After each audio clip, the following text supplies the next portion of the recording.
escolha para tratamento de estenose aórtica importante durante décadas, né? A grande questão é o seguinte: com o passar do tempo, os pacientes foram ficando cada vez mais idosos e com cada vez mais comorbidade, né? Por isso que a gente teve o grande breakthrough aí de cardiologia intervencionista que foi publicado em 2010. Obviamente, eu não vou ficar falando tantos detalhes aqui desses trabalhos, a gente vai passar mais por cima, mas para vocês terem uma ideia, né?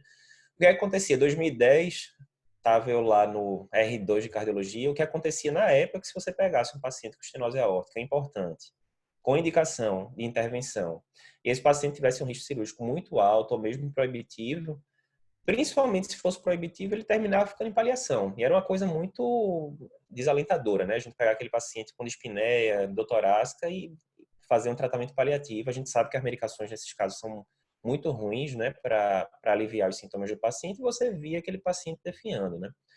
E aí, em 2010, foi publicado o Trial Partner, né? Que foi o Partner 1, que tinha 2 braços. O primeiro braço foi publicado foi nos pacientes que tinham risco cirúrgico proibitivo. É aquele que você chega na reunião clínica, com todo mundo junto, e o pessoal fala: rapaz, olha, se a gente operar esse paciente, a chance de dar errado é maior do que a chance de dar certo. É óbvio que você não vai indicar uma terapêutica para um paciente que tem mais chance de dar errado do que de dar certo, né? Nesses casos, eram pacientes com risco cirúrgico proibitivo, né? E o que se viu, que a cada 5 pacientes tratados, esse número depois, no segmento de mais longo prazo, até diminuiu para 4, uma vida era salva, né? Que isso daí era um resultado espetacular, né? Para vocês terem ideia, trombolítico, né? No infarto com supra, que provavelmente é o trabalho mais relevante da história da cardiologia, que é o ISIS-2, você tinha que tratar entre 20 e 40 pacientes para salvar uma vida, e isso depende do delta T, né? Quanto mais precoce a trombólise, mais benefício tem. Então, você compara mesmo uma trombólise super rápida, na primeira hora, primeira 2 horas, não chegava aos pés do NNT que a gente via aqui, né? Tratando 4, 5 pacientes, salvando uma vida, né? Na sequência, a gente teve a publicação da outra corte do Partner 1, que foi dos pacientes com alto risco cirúrgico, né? Beleza. Nesse caso, o que é que a gente viu? Pacientes com risco cirúrgico elevado, né? Hoje em dia, via de regra, eu vou comentar depois, mas isso aí seria um STS acima de 8%, via de regra. E viu-se que a TAV era não inferior à cirurgia. A TAV, que é o implante percutâneo de válvula aórtica, que a gente vai mostrar um vídeo mais para frente, mostrando como é que funciona isso, né? Então, isso aí realmente foi uma mudança de paradigma, né? Era um paciente que você tinha muito pouco a ofertar. Esses de alto risco você terminava mandando para a cirurgia, mas como o próprio nome diz, era um risco alto. E você indicar um procedimento para o paciente que tem 10% de morrer, a maioria das pessoas, né, quando está na faculdade, fala: tem 90% de chance de dar certo, né? Imagina você indicar para o seu pai, sua mãe: olha, você vai ali para um procedimento, mas 1 em cada 10 vão ficar no hospital, não voltam mais para casa, né? É bem, bem complicado, né? Na sequência, né, em 2016, a gente teve o Trial Partner 2. Tem outros trials, fora o da série Partner, mas a gente focou aqui mais nos partners mesmo, que fica mais didático. Teve o Partner 2, que eram pacientes com risco cirúrgico moderado. Mais uma vez, a TAV mostrou que foi não inferior à cirurgia. E, no ano passado, a gente teve a publicação de 2 trials, o Evolute e o Partner 3.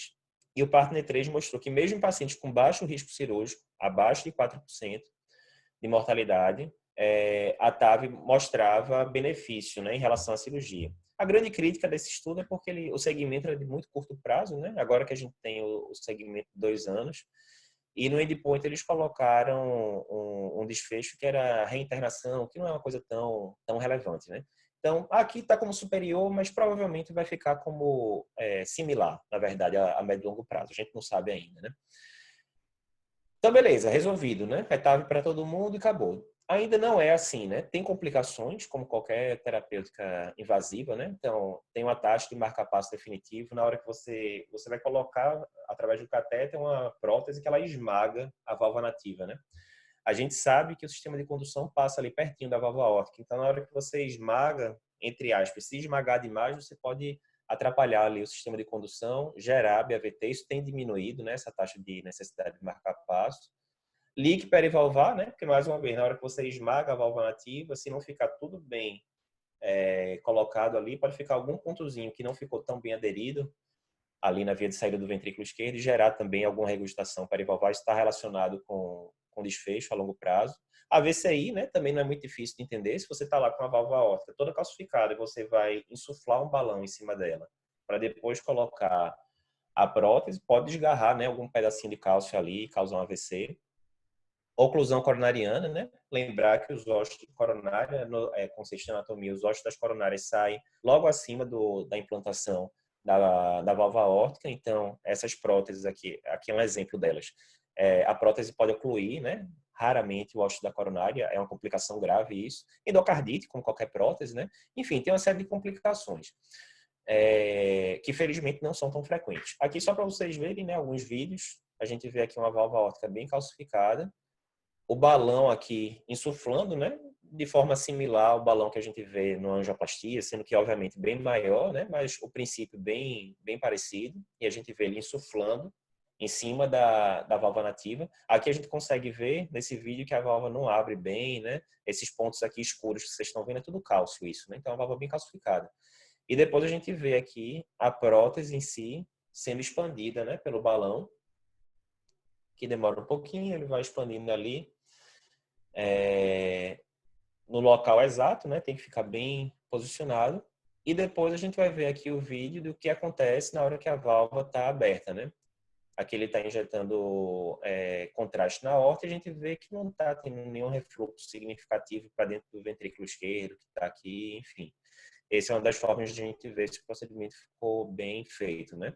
Isso daqui é o probe do ecotransesofágico. A gente vai ver aqui imagens de ecocardiograma, né? Mostrando. O vídeo não está rolando, mas enfim. Aqui basicamente era mostrando a válvula abrindo e fechando sem ter nenhum fluxo ao redor, mostrando que não tinha leak perivalvar. Ah, beleza. O fato é que a gente resumiu aí rapidamente, enfim, de 2010 para cá, 10 anos de história de TAV, né? Mas, no final das contas, como é que isso está incorporado nos guidelines, né? Os últimos guidelines que a gente tem de válvula, tanto americano quanto europeu e brasileiro, todos são de 2017. Aqui está o que é que o guideline brasileiro fala, né? Se o paciente tiver um risco cirúrgico proibitivo, é aquele que você fez uma reunião clínica e todo mundo falou, olha, não rola, operar esse paciente não vai dar certo. A terapêutica de escolha é o implante percutâneo de válvula aórtica. Se o paciente tiver um risco cirúrgico alto, normalmente isso é visto pelo STS, mas pode ser visto pelo Euroscore, a gente vai falar depois também, acima de 8%, a terapêutica de escolha, é a TAV também. Se for risco intermediário, que é a mortalidade predita, né, entre 4% e 8%, a cirurgia persiste ainda como a terapia de escolha, classe 1, mas ali pertinho dela está a TAV, né? E para o risco cirúrgico básico, nenhuma dessas 3 diretrizes que existem atualmente contemplam o implante percutâneo, porque as diretrizes são de 2017 e os trials, como a gente falou, foram publicados em 2019. Mas certamente as próximas diretrizes de válvula, da SBC talvez saia esse ano a nova, certamente irão contemplar, talvez com uma indicação 2A, enfim. Aí a gente está adiantando uma coisa que não saiu ainda, né? Mas certamente vão contemplar. Então, o resumo da ópera é essa, né? Eu defino o paciente como alto risco na hora que ele tem uma mortalidade predita pelo STS acima de 8%, né? Ou acima de 20% pelo Euroscore logístico, né? Que é o Euroscore 2. A cirurgia continua sendo a primeira escolha pelos guidelines atuais para pacientes de risco cirúrgico baixo ou moderado. Já para pacientes de risco alto ou proibitivo, aí não. Aí a gente vai de TAV mesmo, a maioria dos guidelines já concorda com isso. A última coisa, alguém pode perguntar, né? A valvoplastia, qual a diferença da valvoplastia para o implante percutâneo? A valvoplastia é só aquele primeiro passo que a gente mostrou o balão insuflando, mas ele não coloca a prótese depois. Então, resumindo, não serve muito. Por quê? Na hora que você insufla, você pode causar alguma melhora hemodinâmica ali imediata, mas a tendência é que reestenose, com pouco tempo, você submete um paciente a um procedimento invasivo que tem riscos, né? Como a gente falou, embolização de cálcio, etc. É uma coisa que só vai, entre aspas, enxugar gelo, né? Então, hoje em dia, a principal indicação que a gente pensa em valvoplastia, quando é raramente feita, é essa. É paciente que está instável, está sem condições naquela hora ali, é demagogo de repetição, instabilidade clínica e tal. E aí você faz como um efeito ponte, você faz para tentar tirar o paciente da demagogo, tentar tirar da UTI, melhorar ele um pouco para depois fazer o ATAV, geralmente, ou a cirurgia, né? Basicamente isso. Não quer dizer que a valvoplastia percutânea não seja usada nunca, né? É uma alternativa, sim, para crianças e adolescentes com estenose aórtica congênita, enfim. Mas a gente está falando aqui do foco principal, que é a estenose aórtica degenerativa, né? Então, basicamente, era era esse o principal ponto que a gente ia abordar aqui. A gente vai ter agora outra aula na sequência, depois a gente abre para as questões, para ver as dúvidas de vocês sobre o assunto. Vou convidar também 9 horas, quem tiver interesse, a gente vai discutir também. Então, tendo acabado aqui, vocês querem continuar a discussão, vai ter lá pelo YouTube da gente. Obrigado.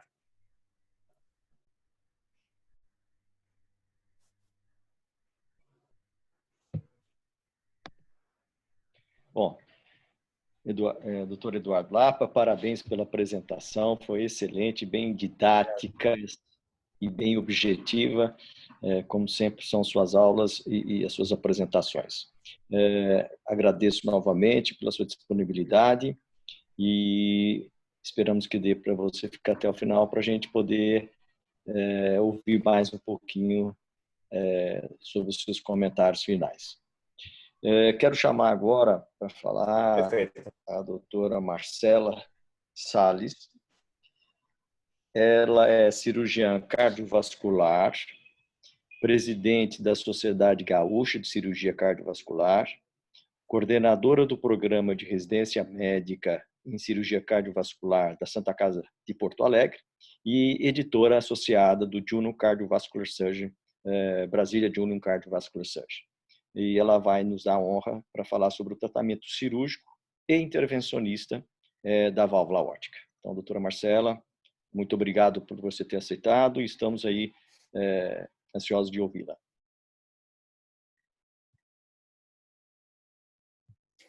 Boa noite a todos. Boa noite, Pedro, meu amigo querido. Que saudades de vocês. Eu queria inicialmente dizer para todos os meninos da Liga e talvez alguns que não sejam da Liga, mas que estão assistindo também, que vocês estão tendo uma oportunidade imperdível de aproveitar todos os conhecimentos e ensinamentos do Dr. Pedro Salerno. Assim, nós tivemos a oportunidade de trabalhar juntos durante um bom tempo em São Paulo, e aonde eu, recém-saída da residência, pude complementar a minha formação cirúrgica e aprender muito com Pedro. Pedro me ensinou muito, não só em cirurgia, como médico, né?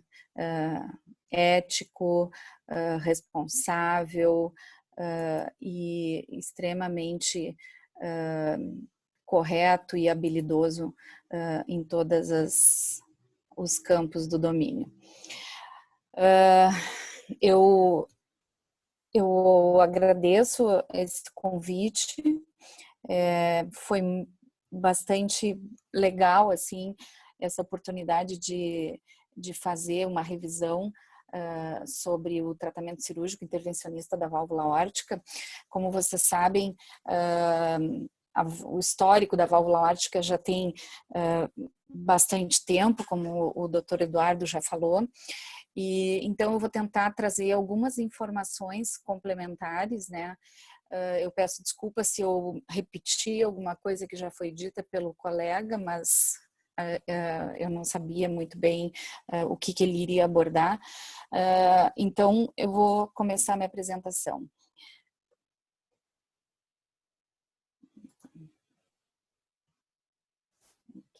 Eu não tenho nenhum conflito de interesse, até porque eu sou cirurgiã, faço cirurgia aberta e também faço procedimentos por catéter, né? Tanto de aorta como de implantes de válvula percutânea. Inicialmente, eu gostaria só de trazer alguns conceitos básicos que são importantes para a gente poder formular todo o nosso raciocínio. Vocês sabem que tudo que a gente indica ou que a gente faz em medicina, a gente está sempre pesando o que vai ser risco e o que vai ser benefício, né? Então, se tu tens alguma alternativa terapêutica para um paciente em que tu vai ter um risco baixo e um benefício baixo, não se justifica. O ideal é que cada terapêutica que a gente implemente ou que indique para um paciente, ela tenha um alto benefício com o menor risco possível. Então, quando essas curvas se cruzam e tu passa a ter um benefício pequeno com um alto risco, isso se torna uma futilidade. Então, é isso que a gente não quer. A gente quer chegar nessa situação de maior benefício com o menor risco possível. E na estenose aórtica, no tratamento da estenose aórtica, isso não é diferente, né? Porque nós vamos estar indicando uma cirurgia ou um procedimento para esse paciente que vai ter algumas complicações precoces e tardias. Então, a gente tem que saber qual é esse risco. E a finalidade de esse procedimento é justamente prevenir uma morte súbita cardíaca e reduzir a mortalidade desse paciente. Então, o que a gente precisa? A gente precisa que esse risco da nossa intervenção seja baixo e que a gente esteja realmente aumentando a sobrevida desse paciente.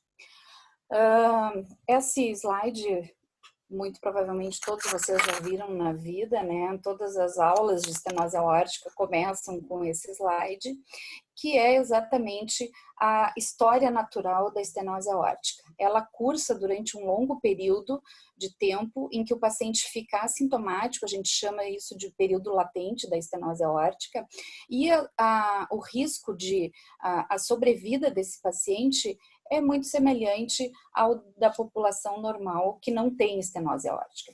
A partir do momento que o paciente passa a ter sintomas, essa sobrevida cai abruptamente, sendo que nos próximos 6 meses o risco de morte aumenta muito. E também, de acordo com o sintoma que o paciente apresenta, também vai ter implicação no prognóstico desse paciente. Então, o início dos sintomas na estenose aórtica é fundamental, é um marcador que indica, temos que agir.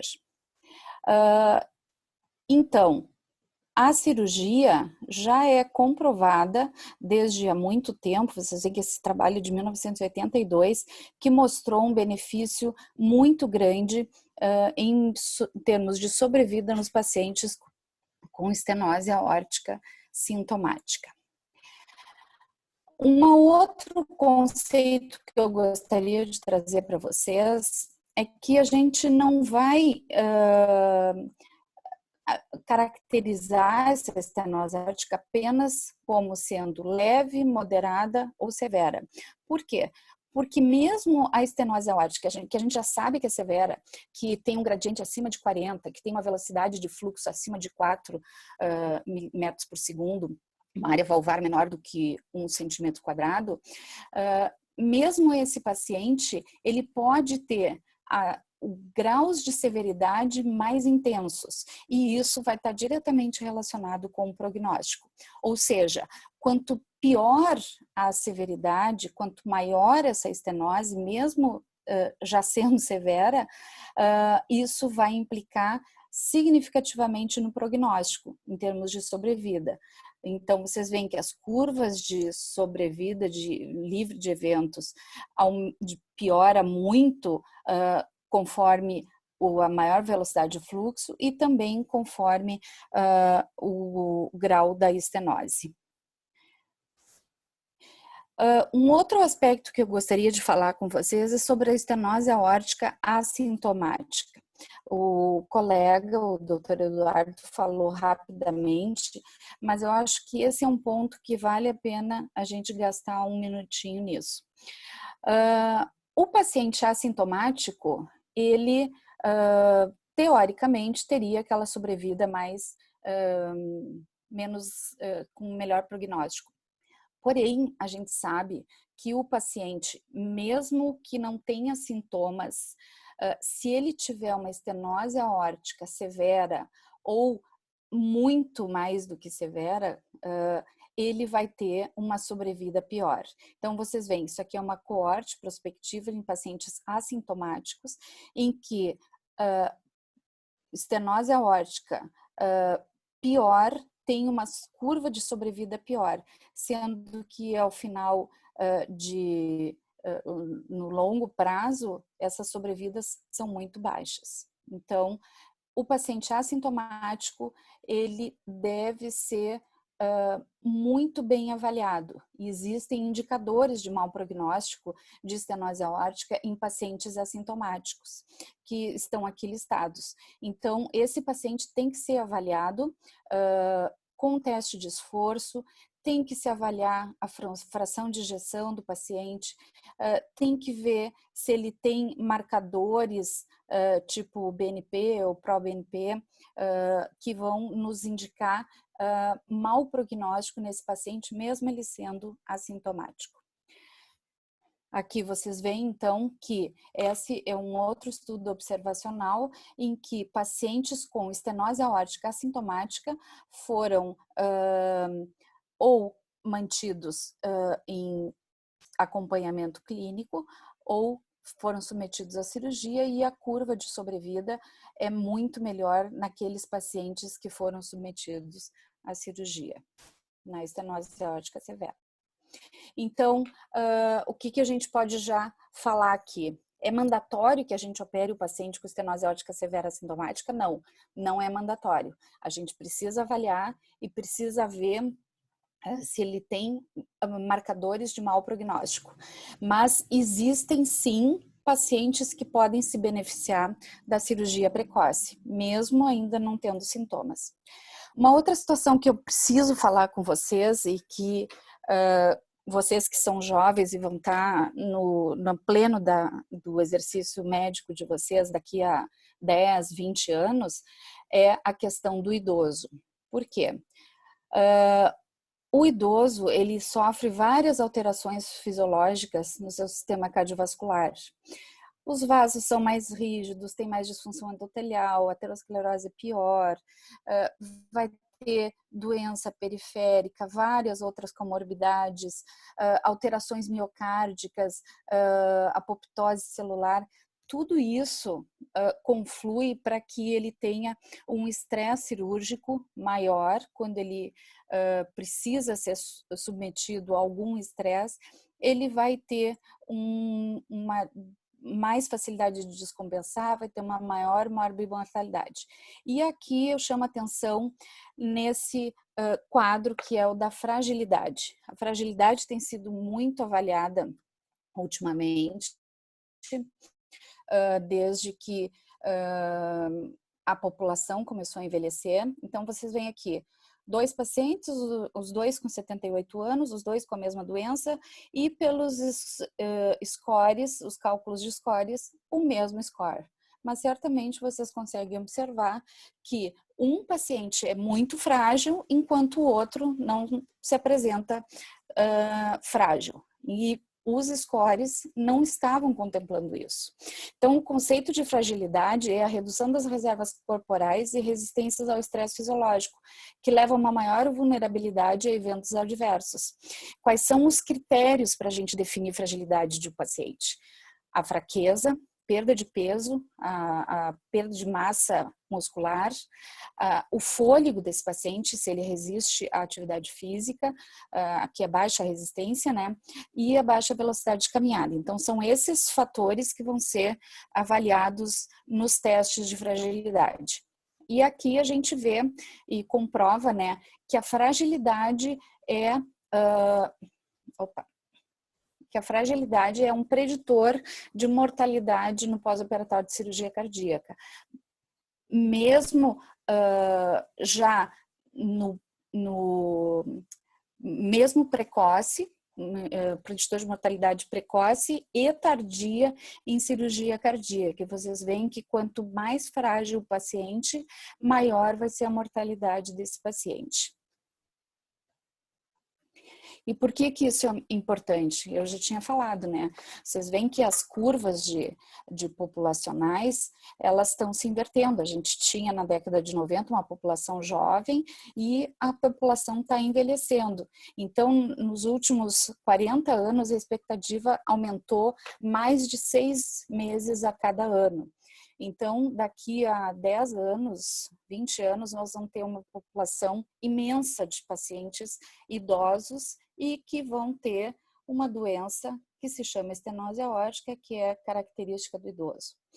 Então, esse aqui é um fluxograma que a gente precisa ter na cabeça. Na estenose aórtica severa sintomática precisa ser tratada, a assintomática precisa ser investigada e conforme a evolução desse paciente no segmento ou conforme os achados dos testes, ele vai precisar de alguma intervenção.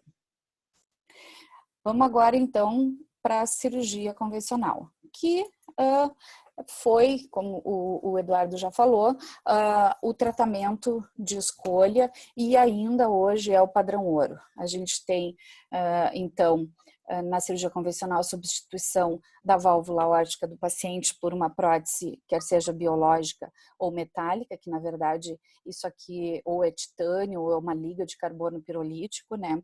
Então não é metálica mesmo. E existe uma gama imensa de alternativas de próteses que podem ser utilizadas. Aqui nesse quadro a gente vê próteses biológicas, né, que podem ser de pericárdio bovino, de pericárdio suíno, podem ser a própria válvula do porco montada, podem ser com um anel rígido ou sem anel, como essa aqui, que é stentless, as válvulas com um segmento de aorta ascendente junto, homoenxertos. Então, as alternativas são inúmeras. Aqui um quadro com as próteses metálicas, essa aqui, a famosa prótese de bolinha, né? Starling, né, Pedro? Depois tu me confirma. As próteses de duplo disco, de disco único, né? Hoje praticamente a gente já não vê mais próteses de disco único. As próteses de duplo disco são as mais utilizadas como enxerto metálico. Mas assim, como que a gente vai escolher a válvula para o paciente? Isso ainda é um dilema. Será que isso é um dilema? Pode ser, mas é uma situação que vai envolver vários aspectos na hora da tomada da decisão. Nós temos que ver aspectos socioeconômicos, aonde que esse paciente mora, se ele mora no interior, em que tu não tenha acesso a exames de sangue e emergências, tu não pode anticoagular um paciente que pode ter um evento hemorrágico, né? Porque a prótese metálica, só abrindo parênteses, ela exige que o paciente fique anticoagulado. Tá? Então, esse paciente, se tu vai anticoagular, ele tem que tem que ter um recurso de médico disponível, tá? Ele tem que ter um certo grau de compreensão e instrução, porque ele tem que seguir exatamente o uso da medicação. O clínico conhece, que é o médico que mais conhece esse paciente, tem que ser ouvido, vai participar dessa decisão. O cirurgião vai levantar aspectos relacionados ao procedimento e também vai opinar. E o próprio paciente tem que ser ouvido, né? E a sua família. Então, a escolha da prótese, ela passa por todos esses aspectos e talvez alguns outros que eu não tenha citado aqui. E isso vai ser muito importante. E outra, a gente não pode pensar só nesse paciente daqui a 30 dias ou daqui a um ano. A gente tem que pensar qual é a expectativa de vida desse paciente e quanto tempo a gente tem que dar de sobrevida para ele com o menor risco possível e com a menor necessidade de reintervenção. Mas será que todos esses pacientes que têm estenose aórtica são tratados? Vocês veem que isso aqui é um trabalho que foi publicado em 2003, é antigo, e que mostrou que 1/3 dos pacientes com estenose aórtica não são tratados. Mas por que isso? Quer seja porque não tem acesso ao tratamento ou por causa das comorbidades, aqui, então, a gente entra naquele grupo de pacientes que o Eduardo já tinha falado, que são os pacientes que simplesmente não se tinha alternativa para oferecer para esses pacientes. E aí que então surgiu a TAV, que então são as válvulas que são implantadas por catéteres. Tem várias vias de implante, pode ser transfemoral, transapical, transaxilar, transaórtica. Elas podem ser balão expansíveis, podem ser autoexpansíveis. Então, hoje tem uma gama de próteses. Aqui vocês estão vendo, então, a prótese autoexpansível. Autoexpansível quer dizer que ela fica montada dentro de uma bainha e conforme a gente vai retirando essa bainha, ela vai se expandindo e ela fixa. Agora, observem vocês que a fixação dessa válvula, ela é na via de saída do ventrículo esquerdo. E isso vai ter implicações com relação a complicações também. Tá? Então, esse aqui é um videozinho rapidinho de uma válvula autoexpansível, que elas são todas via transfemoral, ou pode ser transaxilar, ou mesmo através da aorta ascendente. O mais comum são as válvulas transfemorais. Vocês veem que ela navega por guias, né? Então, todo aquele arco aórtico que pode estar calcificado é um risco para embolizar. Ó, vocês podem ver que vai recuando a bainha e ela vai automaticamente se abrindo. Aí ajusta a altura que ela tem que ficar e abre e recolhe o resto da bainha. Vocês veem que o coração continua batendo aqui, ó. Ó, nesse momento a válvula já está funcionando e ela ainda pode ser recapturada, porque ela não foi toda solta. Então a gente avalia se a altura está correta e uma vez que a gente avalia e está ok a posição, toda ela é liberada, já está funcionando, né? E o coração batendo. Aí é só recolher o dispositivo de entrega. Então, aquela foi a válvula autoexpansível. Tem as válvulas que são balão expansíveis, que temos a nossa nacional, que eu vou mostrar depois, e a mais comum delas é a Edwards Sapien, que foi a primeira válvula a surgir no mercado. Ela é uma válvula balão expansível, né? Então, isso quer dizer o quê? Que ela vem montada, crimpada, né? Fechada sobre um balão. Então, vocês veem aqui que o acesso transfemoral, tá? Aqui, primeiramente, está subindo só um balãozinho para fazer a pré-dilatação da válvula. Às vezes tem muito cálcio e a gente precisa fazer essa pré-dilatação, né? E para fazer isso, como esse balão vai fechar a via de saída do ventrículo, a gente precisa usar o marca-passo para fazer o que se chama de overdriving ou overpacing. A gente estimula a 180 a 200 batimentos por segundo por minuto, de forma que o coração para de ejetar por aquele curto período em que tu está estimulando, tá? Então, pré-dilatou e agora veio com a válvula. A válvula tá ali, crimpadinha, né?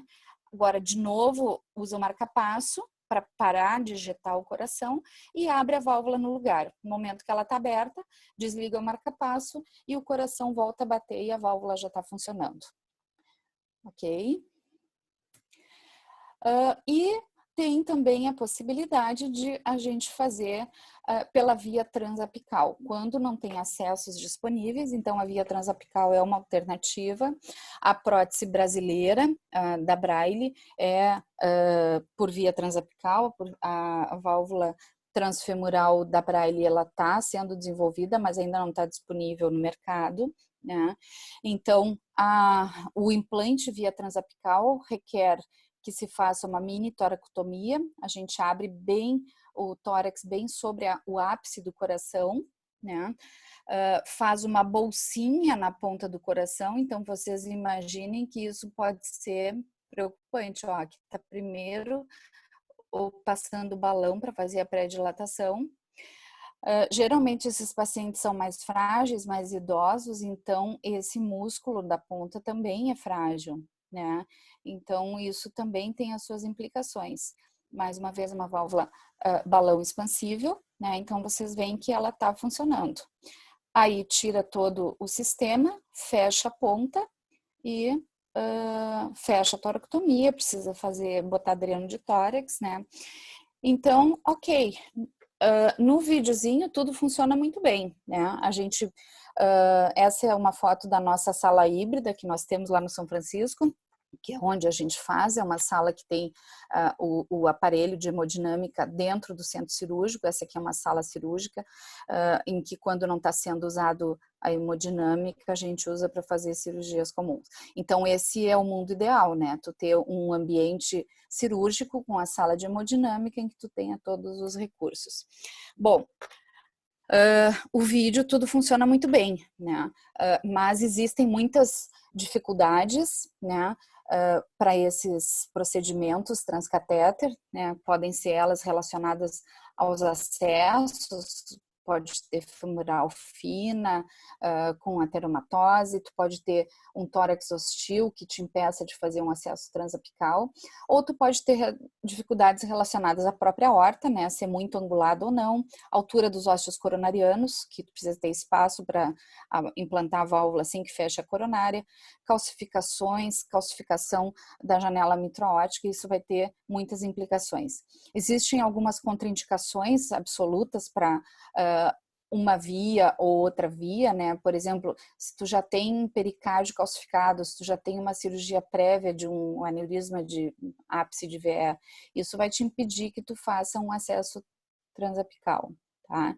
Então, esses detalhes são muito importantes na avaliação pré-operatória do paciente, que obrigatoriamente tem que ser muito meticulosa, de ver todos os diâmetros, as calcificações, as angulações, tudo que possa te trazer problemas. Então, a gente tem que antecipar todos os problemas. E aí, a partir de toda essa avaliação muito criteriosa, a gente vai escolher a estratégia, escolher o acesso e traçar todo o plano da indicação.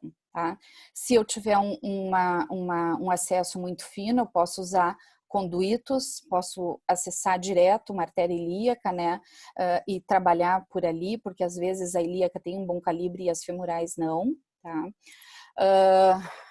Posso usar acessos alternativos, né, como a via transcarótida. Nós nunca fizemos lá no serviço nenhum acesso pela carótida, mas é possível fazer, tem cirurgiões, tem grupos que já têm alguma experiência com isso, é claro que são casos de exceção, né. Dificuldades como anéis muito excêntricos. Vocês viram que as válvulas ou elas vão abrir com um balão ou ela vai se abrir sozinha. Se tu tem um anel que é muito de forma elíptica, a chance de tu ter um vazamento por ser elíptico aumenta muito.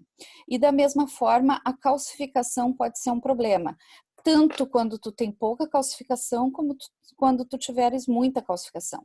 Porque como a fixação dessas válvulas é por força radial, eu preciso ter algum grau de calcificação ou um anel rígido em que eu possa ancorar essa válvula. Mas, por outro lado, se a calcificação for muito extrema, isso também pode me dificultar e trazer problemas, como a má abertura da válvula. As complicações são inúmeras, né, relacionadas às SAVs, e principalmente relacionadas ao acesso. Tá? Claro que essas complicações hoje já são muito menores do que já foram há um tempo atrás, principalmente porque a gente já ganhou experiência e porque os dispositivos evoluíram muito nos últimos anos. Tá? Então, assim, as complicações mais frequentes são as complicações vasculares, né? O bom da gente ser cirurgião é que a gente fica mais confortável quando está frente a uma complicação vascular, a gente tem mais recursos, né, para resolver essas complicações, né? Claro que elas são mais frequentes no acesso transfemoral, está diretamente relacionada com o calibre das bainhas, né, e com as artérias doentes. Então agora, esse calibre que antes era 20 Frenches ou algo assim, já diminuiu muito. Podem ocorrer dissecções de aorta, né, por passar todas essas guias, podem haver avulsões de artérias pelo sistema de liberação. E é claro que existem preditores para essas complicações vasculares. Como eu falei, a experiência inicial de um grupo pode ser um preditor, a calcificação, o sexo feminino, as mulheres geralmente têm vasos de menor calibre do que os homens, e o tamanho das bainhas. Tá? A gente vai prevenir isso fazendo toda a seleção adequada com exames, e aí é muito importante que a gente domine a técnica de fazer avaliação e de olhar tomografias, né, e poder fazer medidas, né, e saber como se prevenir. A regurgitação aórtica é uma outra complicação que pode acontecer, ela pode estar relacionada ou por tu ter escolhido um tamanho errado de válvula, escolher uma válvula pequena para aquele anel e aí ficar vazando pelo lado. Pode ser porque tu colocou a válvula mal posicionada, muito para cima, e aí fica vazando também, ou porque tu não expandiu bem a válvula, né?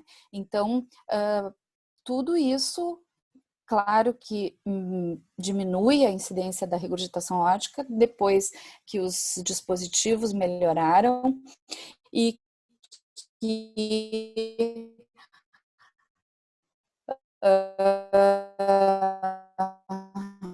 a gente foi espelhar a regurgitação central, que está relacionado quando tem a dentro da válvula, né, e ela é tulidada, e a regurgitação paravalvar. É claro que elas não são muito frequentes, mas em torno de 10 de regurgitação aórtica. E por que isso é importante? Porque já se sabe que mesmo uma regurgitação aórtica leve, ela no longo prazo vai aumentar a mortalidade, tá? E a gente vai ter nos trabalhos na troca valvar aórtica, vocês estão me ouvindo? Aqui vi que a minha internet está ruim. Eu acho que caiu para todo mundo, mas voltou já, né? Todo mundo conseguiu voltar? Ou caiu só para mim aqui? Cortou muito ou foi só rapidinho? Acho que foi 30 segundos só, pelo menos para mim. Tá ok. Então, assim, o AVC, ele é menor, tem uma incidência menor na tratamento da estenose aórtica transcatéter do que na cirurgia, mas mesmo assim não é desprezível, tá? Ele pode chegar a taxas de 3% a 5%.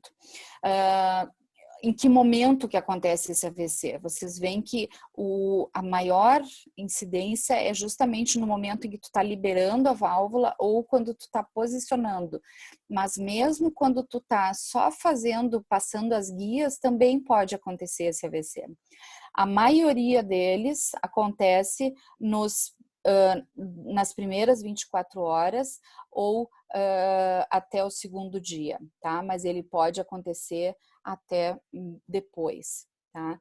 Uma outra coisa importante é que a gente acaba identificando só os AVCs que têm manifestação clínica, mas quando se faz estudos com ressonância magnética de todos os pacientes submetidos à TAV, a gente vê que mais da metade deles, 90% deles tem algum AVC subclínico visto na ressonância magnética. Então, isso é extremamente importante e a gente tem que tentar minimizar isso. Claro que existem preditores que a gente já vai saber, né? Para poder prever, idade avançada, a fibrilação atrial, que pode ser um preditor de AVC tanto precocemente como na fase tardia, doença vascular periférica, eventos prévios também são importantes. Então, esses pacientes a gente tem que ter mais cuidado.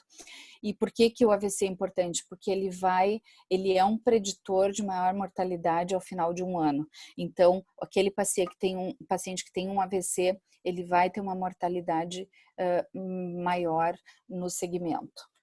A outra complicação que podemos ter, hipotensão e choque, geralmente relacionados a complicações vasculares ou perfuração do ventrículo, né? Mas existem várias outras causas também, pode ter uma obstrução coronariana, então a gente tem que estar sempre muito atento e com recurso ali na hora para poder resolver essa complicação. O bloqueio atrioventricular já foi muito mais incidente pós-TAV, hoje diminuiu muito, a gente já está ficando na casa de um dígito só, menos de 10%. Agora, o interessante é que o bloqueio atrioventricular que necessita de marca-passo, ele não tem impacto na sobrevida. Tá? Então, o paciente não vai ter uma maior mortalidade porque necessitou de marca-passo. Tá? A oclusão coronária pode ser tanto por deslocamento de cálcio, uma oclusão coronária embólica, como por obstrução do próprio folheto que está sendo esmagado ali em direção à parede da aorta, ou pela própria prótese, né? Assim, a altura dela, a gente tem que cuidar muito isso, e isso faz parte daquela avaliação pré-operatória, tá? E a gente tem que ter o recurso, poder botar um stent ali no tronco da coronária esquerda quando ele tiver ocluído.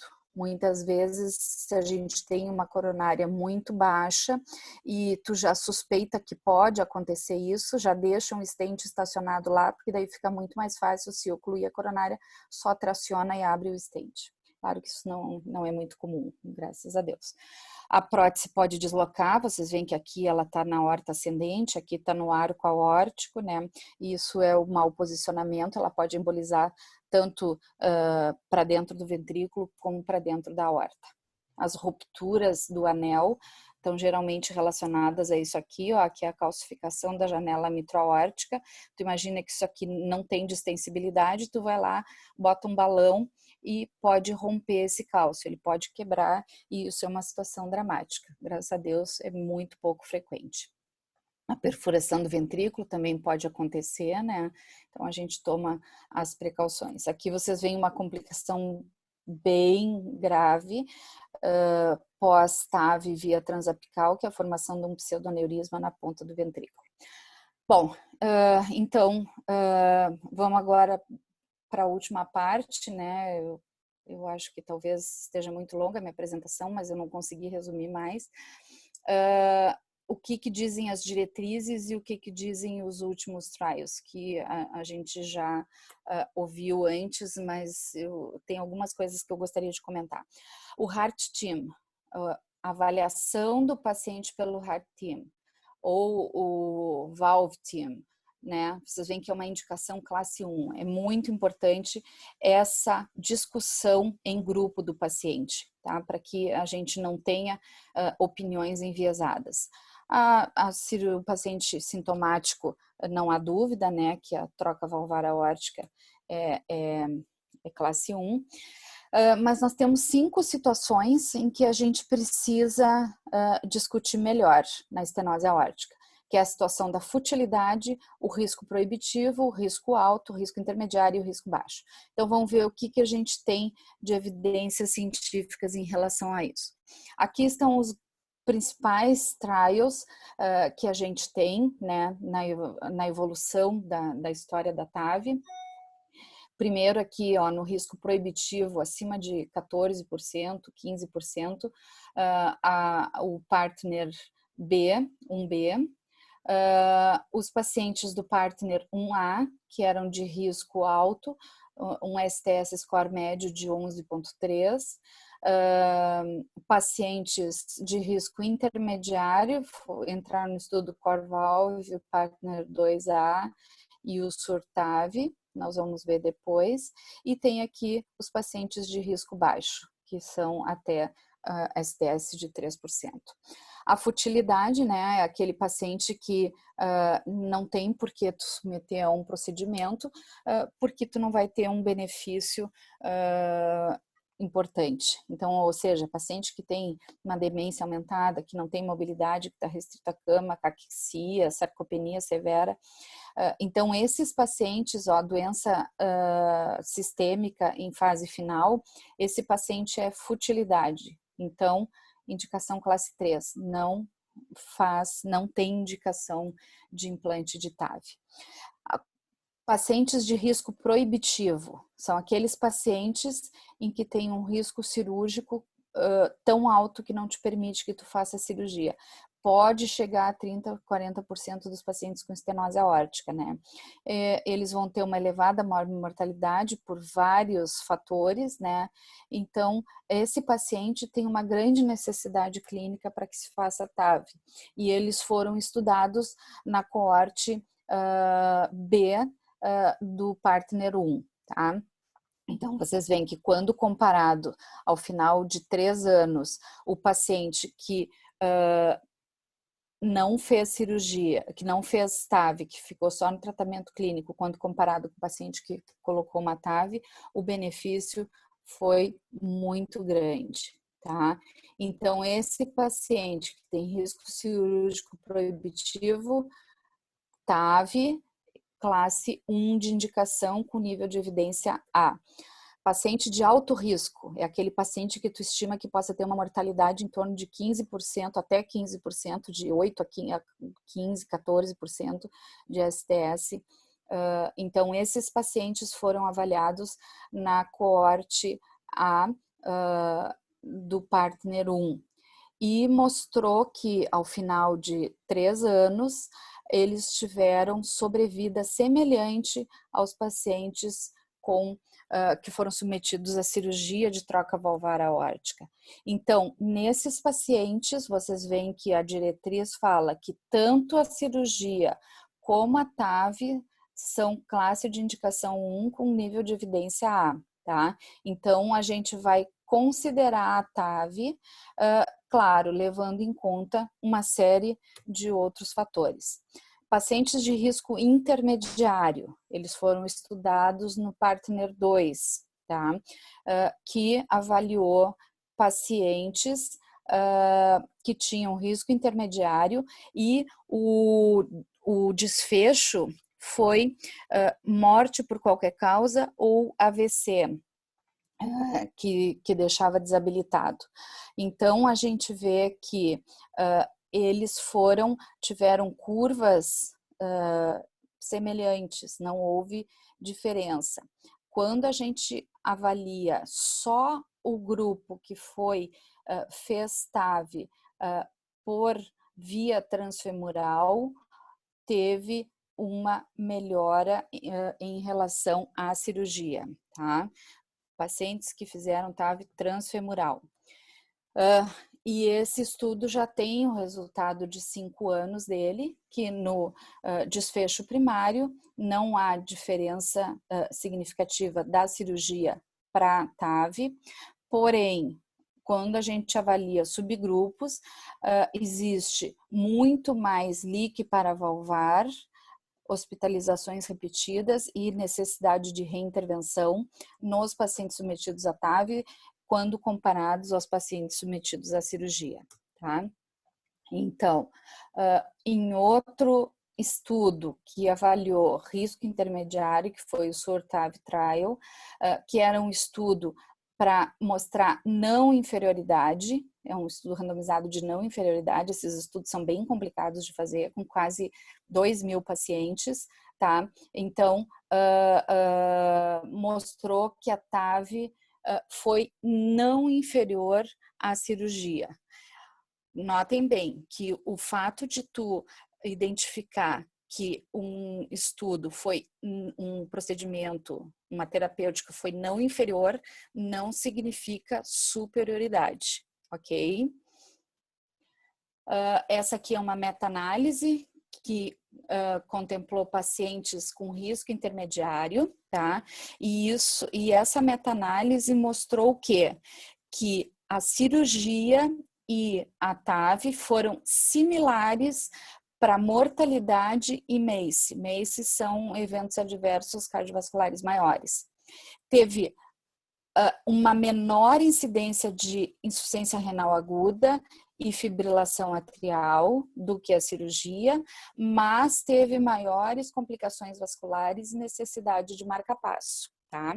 Então, no paciente de risco intermediário não tem uma definição. A gente pode hoje afirmar que o paciente com risco intermediário, a TAV é uma alternativa razoável, vai depender de outros fatores, tá? A cirurgia continua sendo classe de indicação 1 e a TAV é uma classe de indicação 2A, ok? No paciente de baixo risco, existem vários fatores que a gente precisa prestar muita atenção, porque geralmente o paciente de baixo risco é aquele paciente mais jovem. Nós temos que pensar na possibilidade de leak paravalvar, na possibilidade de marca-passo, que são menores na cirurgia do que na TAV, a longevidade dessa válvula, como é que ela vai estar daqui a 10, 20 anos, que a gente ainda não sabe. Fatores anatômicos como válvula aórtica bicúspide, que é muito comum tu ter que operar paciente jovem com estenose aórtica por ser válvula aórtica bicúspide, e esse paciente vai precisar talvez de outras intervenções ao longo da vida. O Partner 3 avaliou, então, pacientes de baixo risco, ele randomizou, né, com risco STS abaixo de 3, foi com a válvula Sapien, e o desfecho primário era um desfecho composto, de morte, AVC e rehospitalização por 1 ano. Desfecho composto. Bom, vamos lá. Quais foram os vieses desse trabalho? Ele teve uma série de problemas. Ele não foi intention to treat, ele foi as treated. Então, os pacientes foram avaliados como foram tratados, não foi intention to treat. Isso é um grave problema num estudo randomizado. O patrocinador, ele foi quem fez a coleta, monitorização e análise estatística. Não foram avaliados todos os AVCs, a gente não sabe muito bem. As hospitalizações que estava lá no desfecho primário, elas tiveram muitas rehospitalizações por quadros infecciosos e não por complicações relacionadas à válvula aórtica. E aqui, não sei se a gente pode falar, mas o tempo médio de cirurgia, de bypass, de extracorpórea, foi muito alto para uma simples troca de válvula aórtica. Tá? Então, são pontos que precisam ser vistos e que a gente não pode simplesmente aceitar a conclusão do trabalho sem levar em consideração isso. Quanto à validade externa desse trabalho, eles excluíram válvula aórtica bicúspide, não se fala de fragilidade. E os pacientes do grupo cirúrgico tinham mais doença coronariana, tá? E 1 ano só de segmento, isso não significa nada, né? Em termos de segmento. Bom, então se vocês virem aqui, ó, as curvas, elas foram muito semelhantes, ó. O desfecho primário, ele foi significativo, mas quando a gente avalia, porque era um desfecho composto, mas quando a gente avalia os desfechos em separado, eles foram todos não significativos. Então, a gente tem que ter muito cuidado também quando o desfecho é composto. E já agora foi liberado online, agora em março de 2020, o resultado de 2 anos. Então, vocês veem que continua havendo diferença no desfecho primário. Bom, então eu quero uma TAV. Não, peraí, mas só um pouquinho. Se a gente olhar aqui, ó, a partir dos 2 anos, dos 12 meses, morte, olha como a curva da morte na TAV sobe. Olha como a curva AVC sobe, olha como a curva dos dois passa a subir. Tá? Então, a gente tem que ter muito cuidado com isso. Outro trabalho que estudou pacientes de baixo risco foi o Evolute, tá? Também é um estudo de não inferioridade e que mostrou que a TAV não é inferior à cirurgia no paciente de baixo risco, tá? Então, no risco cirúrgico proibitivo, TAV, no alto risco ou um ou outro, vai depender de outros fatores. No risco intermediário, a TAV pode ser uma alternativa e no risco baixo, a cirurgia continua ainda nas diretrizes. Claro que, como o nosso colega já falou, essas diretrizes devem mudar porque o apelo da indústria é muito alto, é muito forte, né? E existe muitos outros interesses envolvidos aí. Alguns fatores que não foram contemplados nesses trials, é exatamente o que eu tinha falado do paciente assintomático, o paciente com regurgitação aórtica, isso aí a TAV ainda não resolveu. As válvulas bicúspides, antigamente, lá no início, era contraindicação formal, hoje já é uma contraindicação relativa, né? E vários outros fatores que ainda não foram contemplados e que são fronteiras que têm que ser transpassadas. Alguns fatores que favorecem a cirurgia e outros que favorecem a TAV, mas então, a gente tem muita coisa para descobrir. Então, esse aqui é o quadro final, né? Como é que estão hoje as diretrizes. E eu acho que era isso aí, Pedro. Eu peço desculpa por ter me estendido muito, mas vamos ver se a gente tem um tempinho para discutir agora, tá? Obrigada pela atenção. Marcela, quero inicialmente te parabenizar pela excelente apresentação. Não esperava ser diferente. Conhecendo o seu estilo, já como você mesmo diz, nos conhecemos há muitos anos, sempre muito cuidadosa, muito habilidosa também, e eu não esperava ser diferente. Então, agradeço muito, eu acho que foi muito rica a sua apresentação, mostrando que ainda existem muitas dúvidas, né, em relação a isso.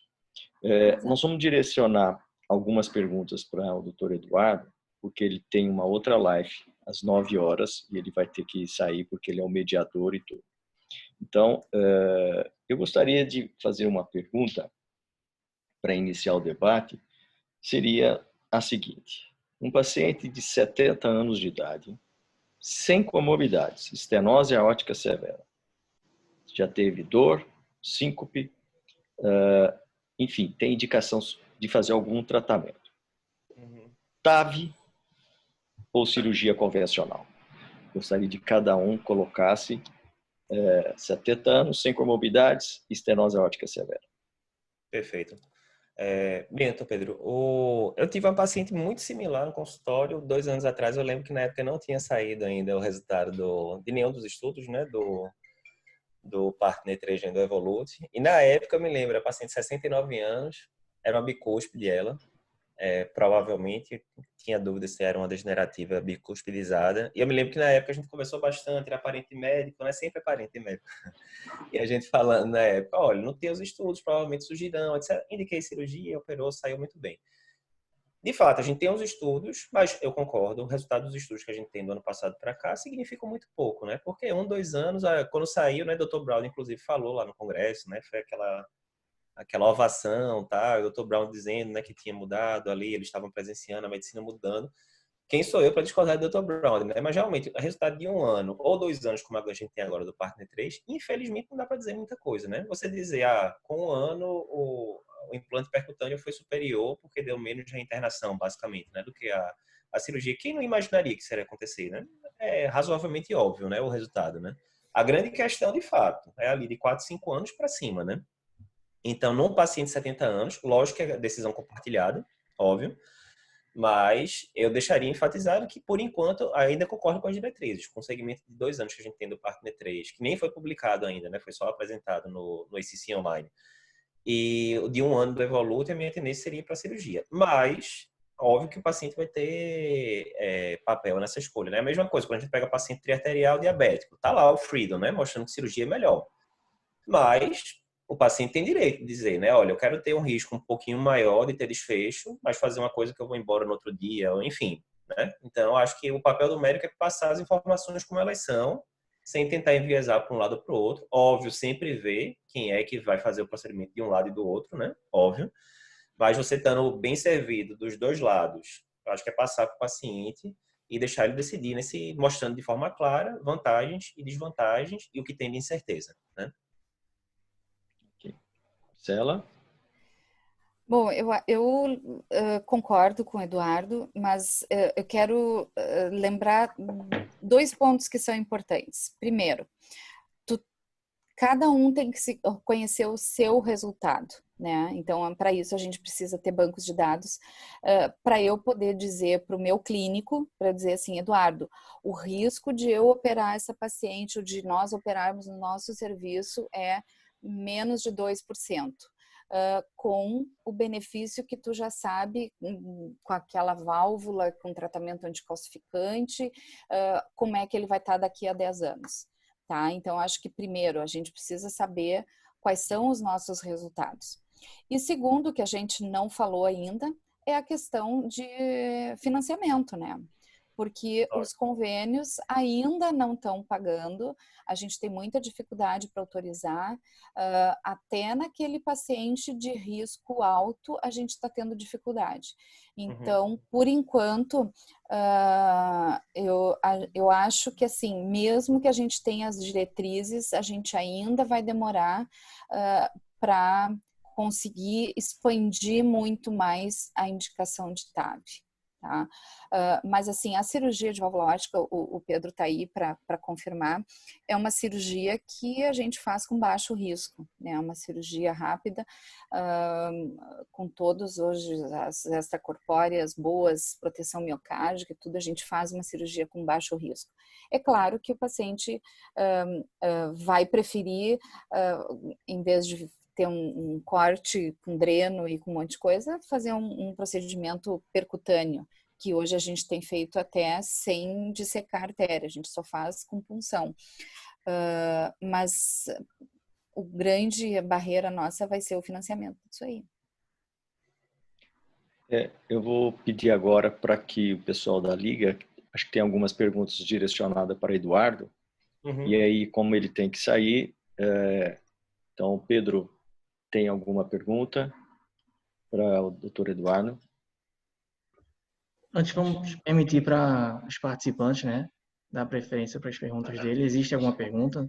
No chat a gente identificou algumas para outra palestrante, mas não identificamos ainda para o doutor Eduardo.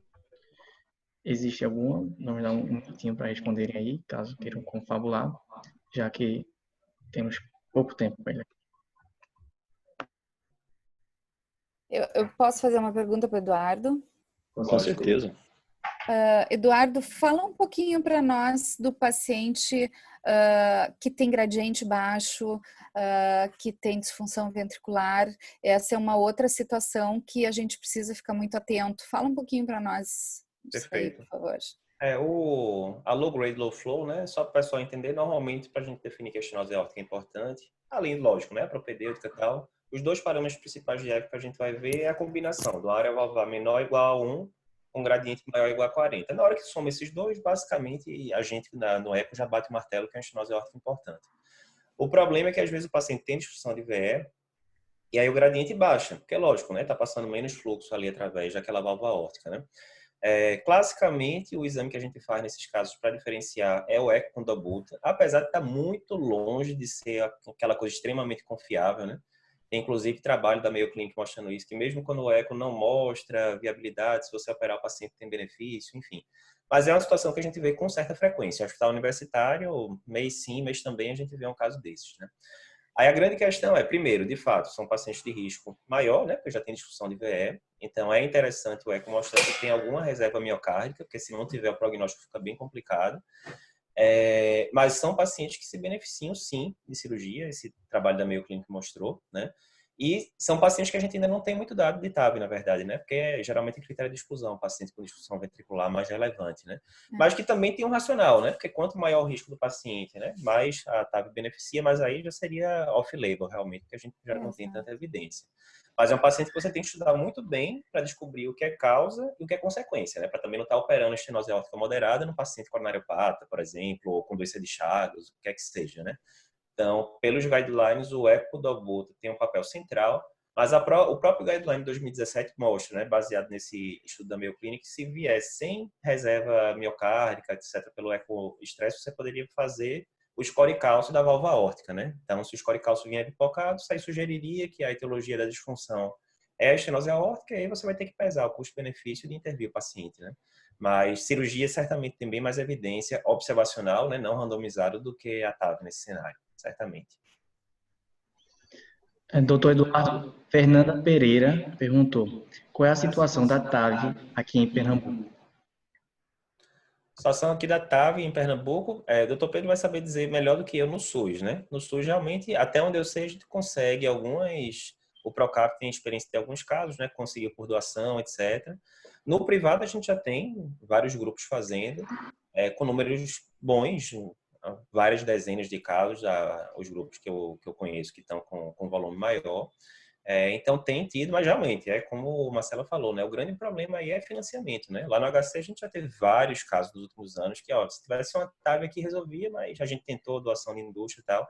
Então, na realidade de SUS, realmente é o que eu sempre digo, né? A gente está numa fase que já tem uns 4, 5 anos que a gente tem muita dificuldade de conseguir novo. Lembrando que a publicação é muito grande, infelizmente, no SUS, né? Entre o que a gente vê nos estudos e o que a gente consegue fazer na prática. Então, a gente tem uma terapêutica da década de 80, que enfim, né? Para todo mundo sabe, para a estenose mitral faz a diferença brutal você não ter que abrir o peito da paciente. Alguma hora você vai ter que fazer a abordagem cirúrgica, porque geralmente esses pacientes são jovens e, enfim, vai restenosar. Mas você, uma terapêutica de 86, que o balão custa por volta de 8, 10 mil, pelo que o pessoal falou, imagina uma TAV, né? 10 vezes esse valor. Principalmente, só tem conseguido fazer sem grandes entraves, né? Para risco baixo e risco moderado, não. De fato, aí é bem complicado, tem que entrar com ação, enfim. Mas risco proibitivo, principalmente, o pessoal consegue sem maiores problemas, né? Agora, a SUS, ficamos só na vontade, infelizmente. A última pergunta foi do Dr. A Carlos. questão do... que é como identificar a doença do depósito nos portadores de estenose aórtica. Boa pergunta. Boa pergunta. A gente publicou, inclusive, essa semana no site um resumo, né, do artigo do GEC da semana passada, mostrando que é muito comum, né, a gente ter a concomitância de estenose aórtica com amiloidose, né? Então, a amiloidose, cada vez mais a gente vem vendo o diagnóstico, né, em paciente idoso. Tem uma pressão grande da indústria também, por causa da medicação, né, que foi apresentada 2 anos atrás por Tafamidis, diminuindo a mortalidade da amiloidose por trânsito de retina. Mas, de fato, esse artigo do GEC, se eu não me engano, era 1 a cada 8 pacientes com estenose aórtica importante, com indicação de TAV, tinha concomitância de amiloidose associada, né? E nem sempre é simples de você ver, né? Porque a própria estenose aórtica pode dar hipertrofia de VE, lógico, né? E a amiloidose, classicamente, a gente vê no eco, hipertrofia, etc, né? Acho que tem alguns padrões que podem sugerir, né? Tanto no eco, aquela aumento da refringência, eletro também, muitas vezes você vê aquela dissociação, né? Você tem muita hipertrofia no eco. Quando você vai para o eletro, esperando aquele padrão string grande, etc, você vê baixa voltagem, né? Então, é uma coisa que a gente tem que ficar cada vez mais alerta. Quando o paciente fica fazendo também, muitas vezes, desautonomia, bradicardia, enfim. Então, tem que estar ligado, porque cada vez mais a gente vai ver essa associação. Mas, falando em relação à TAV, o resumo do artigo era o paciente evoluía tão bem quanto o paciente que não tinha amiloidose. Então, apesar da amiloidose ter um prognóstico complicado, não é para você dizer, tem amiloidose, lógico que tem estágios e estágios, né, na amiloidose. Mas, tem amiloidose, acabou, vai ser paliação e não faz a TAV. Não parece ser tão simples assim, né? Tem muito mais coisa para se avaliar. Eduardo, eu sei que você está aí meio aperreado, mas eu queria agradecer muito. Mas você pode permanecer com a gente, é um prazer enorme, mas eu sei que você tem um compromisso aí que não dá para atrasar. Mas a Liga de Cirurgia Cardiovascular agradece muito a sua participação, espero contar com você outras vezes e muito obrigado, saúde, se cuide e uma boa semana para você. Fico muito feliz de ver tanto estudante interessado em cirurgia cardíaca e cardiologia, de verdade, fico muito feliz mesmo. Parabéns pela iniciativa a todos. Um abraço. Tchau, Eduardo. Prazer. Até mais, doutora Marcela. Um prazer. Bom, vamos dando continuidade aqui agora. Eu queria só fazer uma pergunta para a doutora Marcela. Antes das perguntas para a doutora Marcela, que é um clima de tensão, a gente pediu para os senhores e senhoras responderem um pré-teste antes, e agora a gente vai pedir para vocês responderem um pós-teste clicando nesse link. São as mesmas perguntas, não afeta o recebimento de certificado, não é nada, pode responder com seus conhecimentos prévios e agora os conhecimentos que vocês adquiriram nessa aula. A gente vai dar 5 minutinhos, né, bem rapidinho, e depois a gente já volta com a pergunta do Dr. Pedro. Qualquer problema é só falar.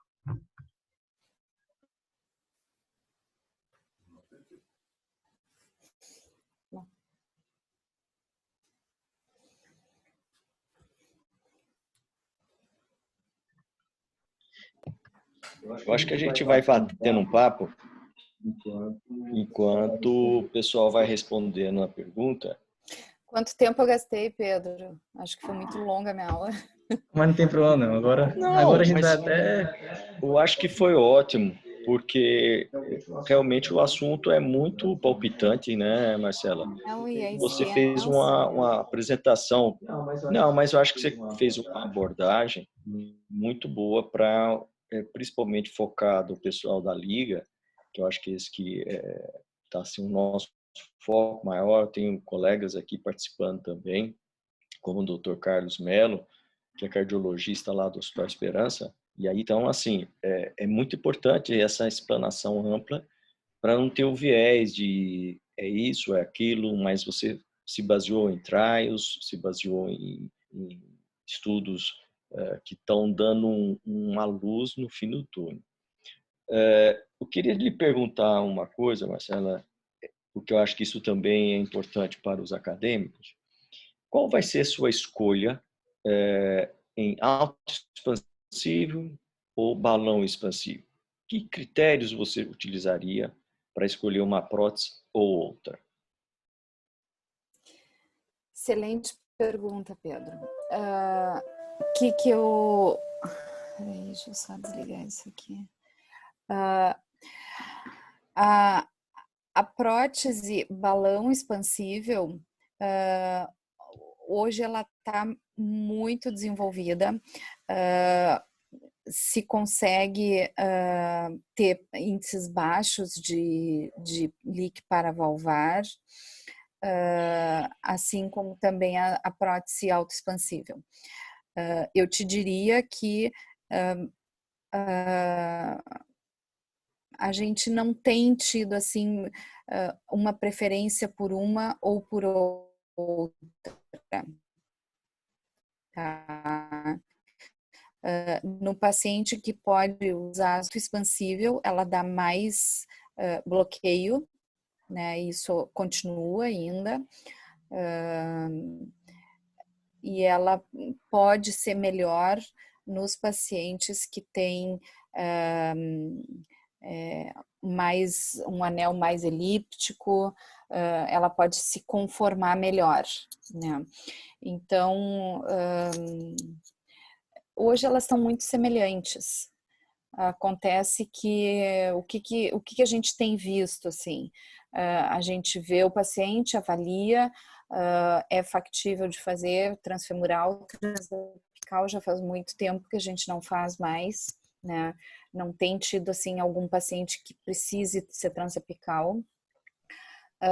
E quando a gente indica uma TAV transfemoral, acaba que o convênio pede licitação de preço e a gente acaba usando a que oferece melhor preço.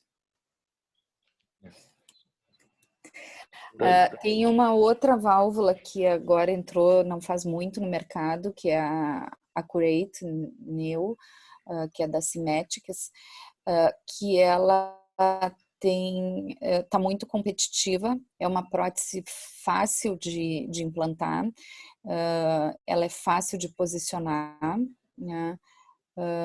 E está tendo um resultado muito bom.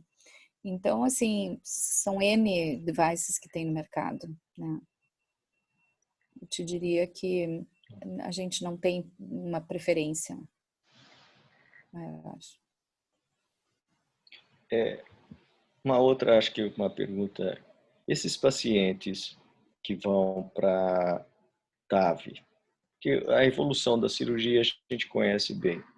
Esses pacientes que vão para TAV, como é que é a evolução no pós-operatório a médio prazo? Ou seja, como é que eles melhoram da insuficiência cardíaca, eles melhoram dos sintomas, voltam a ter sua atividade física?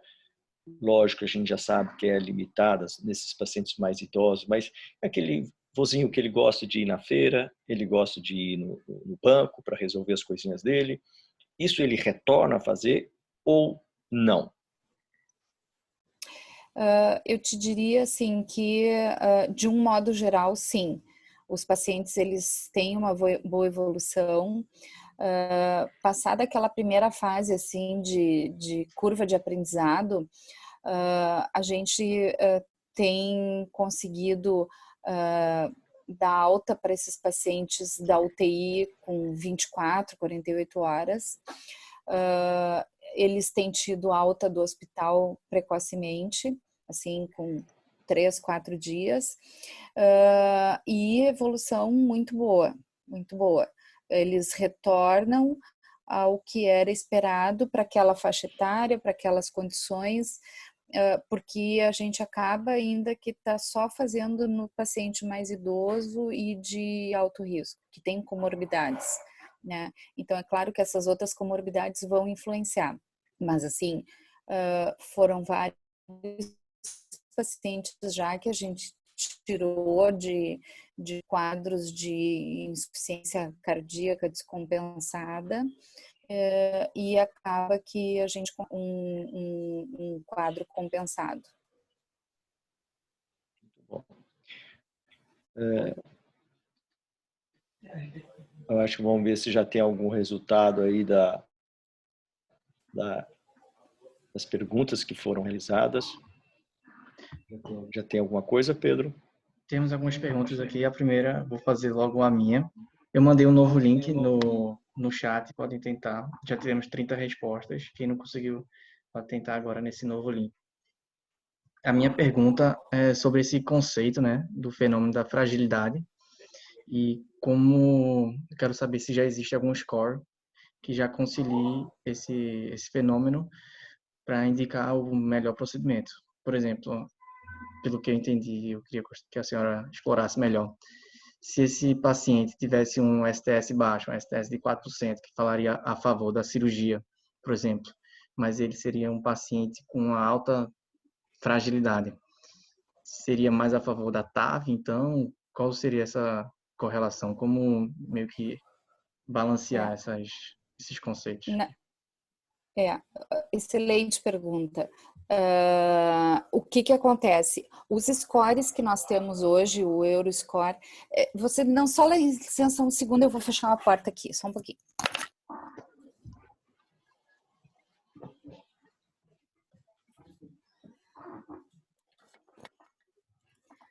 Desculpa. Os scores que nós temos hoje, que são basicamente o Euroscore e o STS Score, eles não têm nenhuma avaliação que contemple fragilidade, tá? E sim outras comorbidades.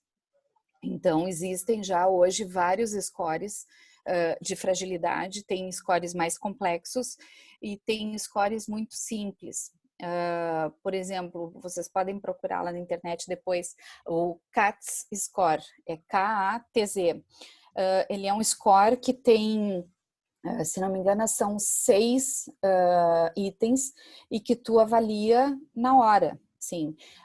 Geralmente, lá no nosso serviço, todos os pacientes que vão para a cirurgia cardíaca, eles são avaliados pela fisioterapia, e a fisioterapia, independente da cirurgia que vai fazer, da patologia, eles fazem scores de fragilidade, porque essa é uma das linhas de pesquisa que nós temos lá no nosso serviço. Então, nesses scores de fragilidade, quais são o que é avaliado? Se o paciente ele tem independência ou não, ou seja, consegue tomar banho sozinho, consegue comer sozinho, consegue levantar de uma cadeira sozinho, que distância ele consegue caminhar em um tempo determinado. Tem o teste de preensão de força, né, que tem um aparelhinho que mede o quanto o paciente tem de força na mão. Então, são scores fáceis de fazer e que eles podem te dizer o grau de fragilidade do paciente. Então, eu te diria que assim, tu vai fazer o score de risco para a cirurgia, né, que vai te dar lá risco de mortalidade, risco de AVC, risco disso, daquilo outro, e paralelo a isso, tu vai fazer o score de fragilidade. É claro que tem paciente que tu já na hora já vê que não é frágil. Por exemplo, tu tem um paciente com risco cirúrgico baixo, com 40 anos, que tem uma válvula bicúspide, com uma estenose por ser uma válvula bicúspide, esse paciente que trabalha, que tem uma vida normal, esse aí tu já sabe que não vai ter fragilidade, né? Mas, então, o que a prática é essa? Tu faz os scores de fragilidade paralelo aos scores de risco para a cirurgia, tá? E eles são muito simples. Se tu procurar na internet scores de fragilidade, frailty scores, vai aparecer vários. O mais fácil de fazer e o que tu pode usar no teu dia a dia é esse CATS score. Temos uma pergunta, né, parecida de Fernanda Bezerra e do Dr. Carlos, que seria: nos pacientes acima de 60 anos, qual válvula é preferível na sua experiência? Biológica ou metálica? Boa pergunta. Eu acho que eu vou querer ouvir a opinião do Pedro Salerno também. Bom, 60 anos, mais uma vez tu vai ver qual é a expectativa desse paciente. É um paciente diabético, é um paciente com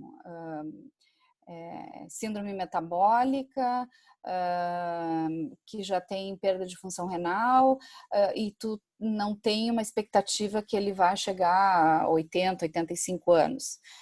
Isso seriam 20 anos. Então, tu tem que projetar como é que tu imagina que esse paciente vai estar daqui a 10, 20, 25 anos, se ele não tiver mais o problema da válvula aórtica. Então, esse é o primeiro pensamento que tu tem que fazer. Segundo pensamento, eu vou precisar reoperar esse paciente, sim ou não? Qual é o tipo de válvula que eu posso usar? Eu posso usar uma válvula tipo uma Carpentier-Edwards, uma Hancock, que são válvulas biológicas, que tem tratamento anticalcificante, que eu sei que vai durar 20 anos, que também é mais cara, né? Então, eu posso ou não posso, tá? E uma outra coisa que a gente tem que pensar é o seguinte: se tu tá operando um paciente com 60 anos, agora ele pode ser um paciente de 60 anos sem outros problemas. E aí tu pensa, não, eu posso anticoagular esse paciente sem problema nenhum. Mas esse paciente, se ele tiver uma válvula metálica, ele vai ter que usar anticoagulante sempre. E qualquer problema que ele venha a ter, ele vai estar anticoagulado. Então, se ele tiver uma neoplasia de cólon, que pode ter um sangramento, ele vai ser anticoagulado, ele vai estar anticoagulado. E aí tu não vai poder tirar a anticoagulação dele. E tu também não vai submeter ele a uma cirurgia para trocar a válvula, porque tu tem que parar a anticoagulação, entendeu? Então, são vários aspectos que tu tem que pensar. Hoje, eu penso, eu tenho uma linha de pensamento que está muito enviesada pelo fato de nós fazermos TAV. Ou seja, se eu tenho a possibilidade de um paciente de 60 anos colocar uma válvula biológica com tratamento antifalsificante, eu nem sugiro para ele a possibilidade de usar uma válvula metálica, porque eu sei que essa válvula vai durar 20 anos, em média, e se daqui a 20 anos, quando ele tiver 80, eu precisar reintervir, eu posso fazer um valve em valve, porque a válvula biológica me permite que depois eu vá lá por catéter e coloque uma TAV dentro daquela prótese biológica. A válvula metálica não me permite isso. Mas esse é o paciente que me parece fácil de decidir. Agora, se tu coloca esse paciente, em vez de 60, coloca 50 anos, aí já é mais difícil de tu decidir para esse paciente. Mas eu vou te dizer que a nossa tendência hoje é cada vez menos usar a válvula metálica, porque a válvula metálica significa que esse paciente vai ter que ficar anticoagulado para o resto da vida, né? E tu não pode tirar a anticoagulação dele. Então, eu queria agora ouvir o Pedro. Vamos discutir, Pedro. O que tu acha? Não, eu acho que, pela que você me colocou, completamente a favor. Eu só gostaria de acrescentar, às vezes você está diante de um paciente que ele já te ajuda muito. Que é isso? Ele diz, doutor, eu não quero nunca mais ser operado. Eu estou operando desta vez, mas eu não vou querer mais operar, definitivamente. Então, esse paciente com 60 anos de idade, você pode colocar uma mecânica, porque é a única prótese que definitivamente, entre aspas, você não vai operar mais. A não ser que ele adquira uma endocardite, um pânus, etc. e tal. Mas por disfunção da prótese, pelo mecanismo da prótese, ele não vai ser necessário operar. Então, eu acho que como sempre digo, quando eu estou com um paciente no consultório e ele é cirúrgico, é a consulta mais demorada, porque você tem que conhecer o paciente. Então, eu já tive paciente que diz, não, eu trabalho na SEASA, no meio de caixa, de prego, não sei o quê, nem pensar, não quero essa prótese não, que tem que tomar esse sangue, se eu furar, me rasgar lá, etc. Então, não dá para colocar uma prótese mecânica, você tem que colocar biológica. O outro paciente que eu tive foi muito interessante, que a coisa que ele mais adora fazer é andar de moto. E ele disse que não ia deixar de andar de moto. Poxa, como é que você vai colocar uma prótese mecânica num paciente que adora viver na moto? E a gente sabe que hoje o maior número de acidentes são por moto. Então, a questão passa por, acho que várias coisas, além dessas todas que você disse, Marcela, pela essa questão do paciente. Então, não existe receita de bolo. Eu acho que é assim, individualizar, é aquelas curvas que você colocou, né? Então, o quanto tem de benefício, o quanto que não vai ter de benefício. Se ela cruzar, você não está fazendo uma boa coisa para o paciente. Então, são essas duas coisas. E a outro grande problema é a situação que nós vivemos, que são dois mundos diferentes, que é o serviço privado e o serviço do SUS, que infelizmente são realidades completamente diferentes e que aí você não pode utilizar o mesmo material, a mesma situação para esses pacientes. Então, acho que o tratamento no SUS, você também tem que fazer algumas considerações. Hoje mesmo eu estava conversando com meus alunos, numa aula virtual, e eu falei exatamente, você não vai colocar uma prótese, eu estava falando de doença mitral hoje, você não vai colocar uma válvula mitral mecânica num doente que mora lá no interior do sertão, não tem laboratório para fazer controle, então você vai ter que usar uma biológica, sabendo que ele vai estar de volta daqui 6 anos, 7 anos, porque a prótese também que a gente usa não tem uma durabilidade. Enfim, eu acho que o racional é individualizar o tratamento, não é receita de bolo. Essa é a palavra, individualização. Muito bom. Vamos agora pedir para a doutora Marcela ir guiando a gente na avaliação do pós-teste, debatendo as perguntas que vocês responderam. Vocês estão vendo aí o pós-teste? A primeira pergunta? Sim, está aparecendo. Pronto. A pergunta foi: o paciente portador de estenose aórtica severa assintomática nunca tem indicação de intervenção cirúrgica ou percutânea. Temos 100% de aproveitamento, né? Falso, né, doutora Marcela? Opa, falsa. Então, não sei se tu quer que eu comente, Pedro? Pode comentar, pode ficar livre. É como nós falamos ali, né? O paciente está assintomático, mas ele muitas vezes até a nossa própria anamnese pode ser falha e não ter identificado o sintoma do paciente, né? Então, tem que ser muito inquisidor na anamnese para realmente definir que esse paciente é assintomático, e tendo uma estenose severa, tu tem que fazer algum outro teste que possa te dar a certeza de que ele não tem algum marcador de mau prognóstico, né? Ver a velocidade de fluxo, ver a área valvar, porque se realmente se essa estenose for muito importante, ele se beneficiaria com uma intervenção. Tá? Então, realmente é falso. Essa segunda pergunta foi: a escolha do tipo de prótese a ser usada na cirurgia de troca valvar aórtica está relacionada com... E tivemos 100% de acerto. Queimar tudo. Então, foram todas as alternativas, acho que, eu acho que isso a gente já discutiu bastante, né? Essa é uma decisão que tem que ser, como o Pedro falou agora, individualizada. Ela é uma decisão que passa pelo Heart Team, que tem que ser, mesmo que o paciente queira uma ou outra, tu tem que ver aonde que esse paciente mora, qual é o grau de compreensão dele, de entendimento, de aderência ao tratamento, né? Tem que ter a opinião do clínico, e então, assim, todos participam da definição, da escolha do tipo de prótese. Pronto, então a terceira pergunta é: no paciente com estenose aórtica severa, em qual das situações abaixo a cirurgia convencional está contraindicada? Classe 3, e a indicação absoluta, classe 1, de implante de válvula aórtica transcatéter. O verde é a resposta. Isso. Então, a maioria do pessoal acertou, né? Essa é aquela situação, é o risco cirúrgico proibitivo. É um risco cirúrgico tão alto que tu vai ter mais risco do que o provável benefício.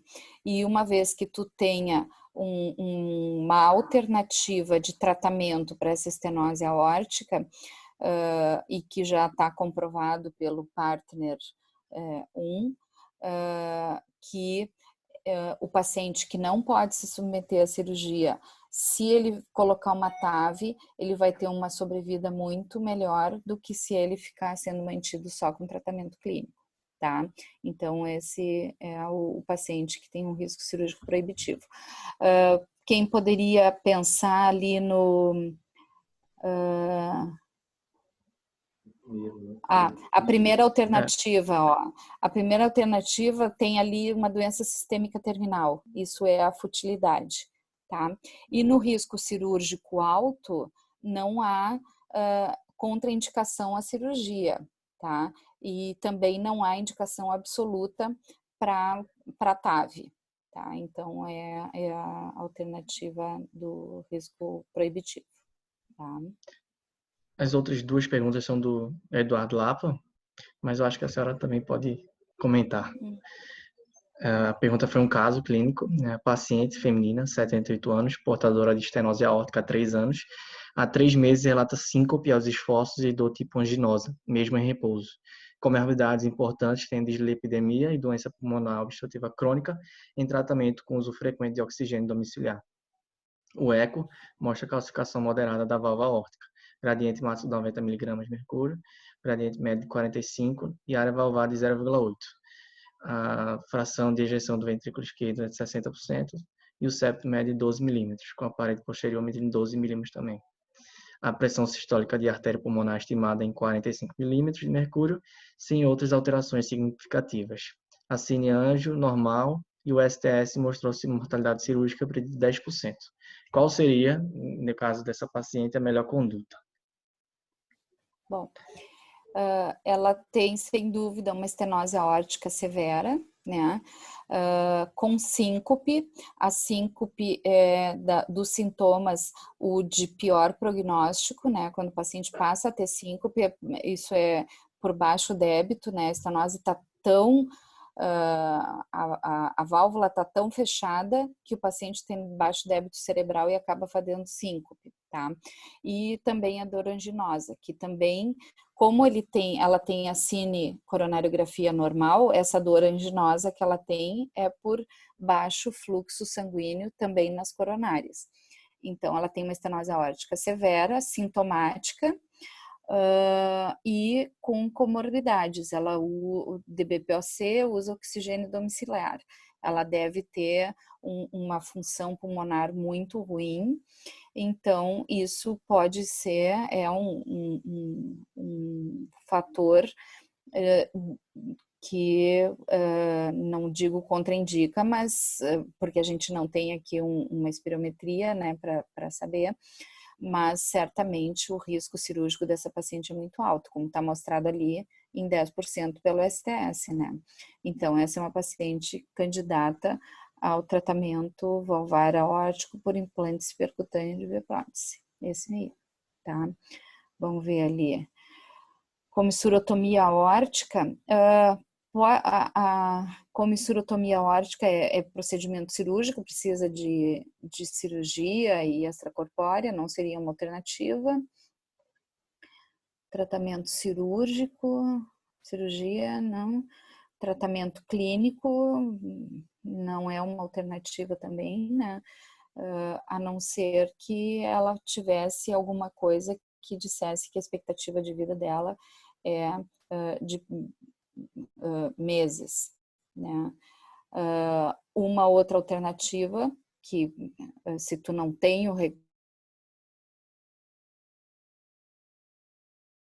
muitas vezes a gente não consegue autorização para TAV, não pode operar, vai lá, faz uma valvuloplastia e tu tem aí mais uns 3 a 6 meses de alívio para esse coração, né? Até que tu consiga ver se tem como fazer uma TAV, tá?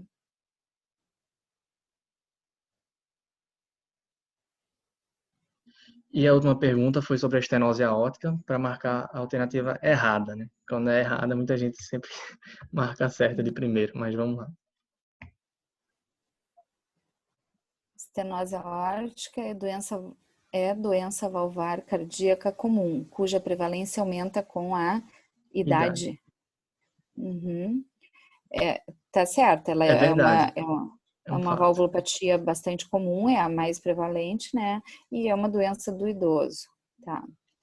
Substituição cirúrgica da válvula aórtica é o tratamento de eleição para pacientes com estenose aórtica grave e risco cirúrgico baixo. Tá correto, né? Então, paciente de baixo risco, com estenose aórtica grave, continua a cirurgia de troca valvar sendo a indicação classe 1, tá? Atualmente, o implante por catéter de biprótese aórtica deve ser considerado uma alternativa terapêutica e é considerado o tratamento de escolha para pacientes com estenose aórtica sintomática e com risco cirúrgico alto ou proibitivo. Tá ok, tá ok, tá correta essa.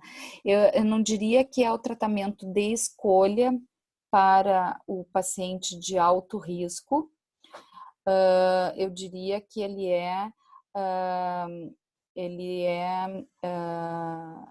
tem o mesmo grau de indicação, ele é semelhante à cirurgia, tá? Ele como é que eu vou dizer? Ele é a mesma indicação do que a cirurgia. A valvuloplastia por balão em adultos tem bons resultados em longo prazo. Essa é a alternativa errada, tá?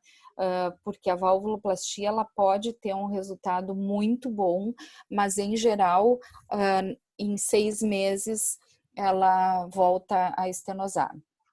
Tá? E ainda com o risco de tu, ao fazer a valvuloplastia por balão, tu pode causar uma insuficiência aórtica, e aí esse paciente que tinha uma doença que era estenose, passa a ter uma insuficiência, o coração sofre muito.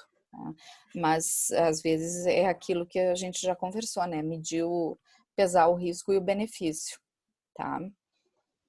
Então, eu acho que é isso aí mesmo. Pronto. Muito obrigado, Marcela.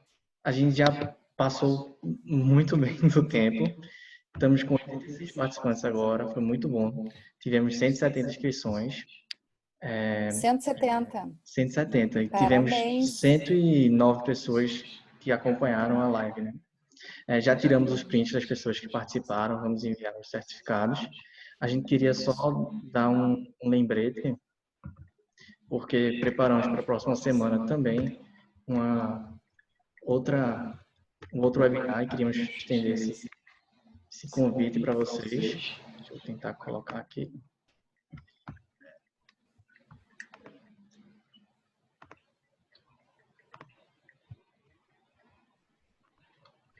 Um segundo. Enquanto tu coloca aí, Pedrinho, assim, ó, parabéns para vocês, para todos os meninos da Liga.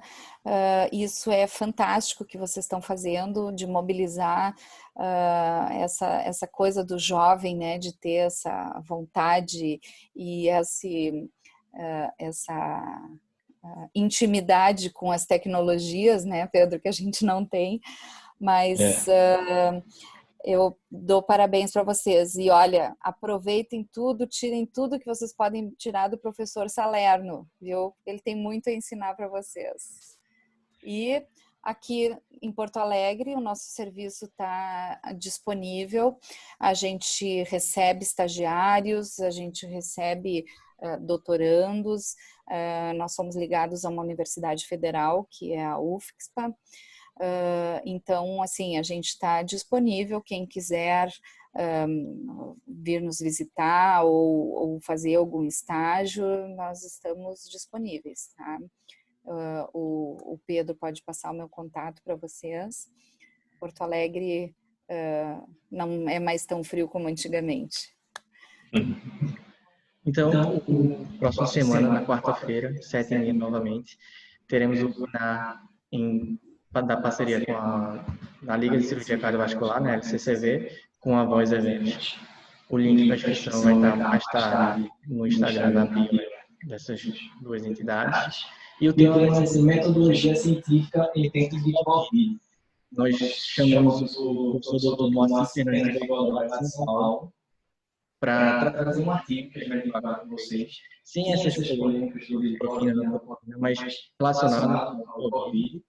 E ele vai utilizar esse artigo para servir como base para nos ensinar um pouquinho sobre metodologia científica, como interpretar melhor o estudo, com mais segurança. A gente vai contar com a professora da nossa moderadora e também do nosso orientador, o Dr. Salerno. Eu gostaria de enfatizar também que é uma pena não conseguir responder todas as perguntas. Pedimos que quem tiver realmente vontade de ter elas respondidas, que nos envie para o e-mail lccvunicap@gmail.com, que a gente vai passar para a doutora Marcela e ela vai tentar responder num tempo breve. E vou colocar o e-mail aqui. Muito obrigado. Eu deixo com o Dr. Pedro Salerno a palavra.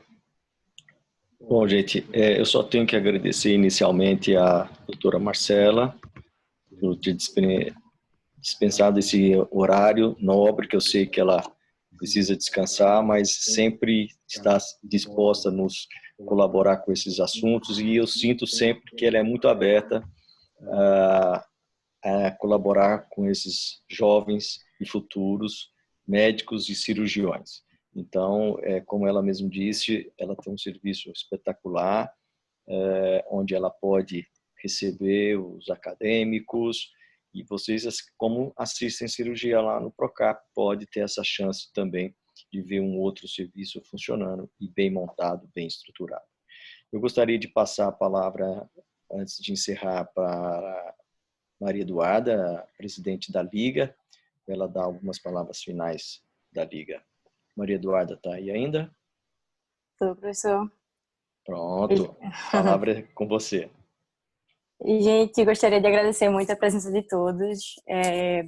Falo por mim, por todos os integrantes da Liga, que foi bastante esclarecedor as duas palestras, tanto do Dr. Eduardo Lapa quanto da doutora Marcela. E os certificados vão ser enviados logo cedo, quando terminarmos de organizarmos. E é basicamente isso. A gente gostou muito dessa interação que vocês tiveram conosco e pretendemos promover novos webinários. É isso. Valeu.